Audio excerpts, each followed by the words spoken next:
দায়িত্ব গ্রহণের পর প্রথমবারের মতো বঙ্গভবনে কার্যক্রম শুরু করেছেন ভারপ্রাপ্ত রাষ্ট্রপতি হাফিজ উদ্দিন আহমদ বীর বিক্রম।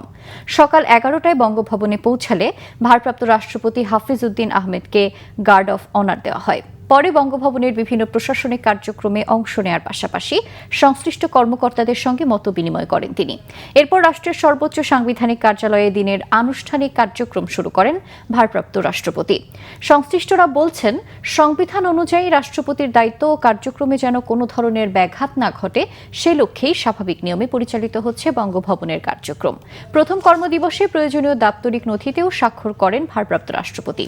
এর আগে গত 24 জুলাই স্বাস্থ্যগত কারণে মোহাম্মদ শাহাবুদ্দিন রাষ্ট্রপতির দায়িত্ব থেকে পদত্যাগের পর দেশের সাংবিধানিক ধারাবাহিকতায় বজায় রাখতে স্পিকার হাফিজ উদ্দিন আহমদ দায়িত্ব গ্রহণ করেন। নতুন রাষ্ট্রপতি নির্বাচিত না হওয়া পর্যন্ত তিনি এ দায়িত্ব পালন করবেন।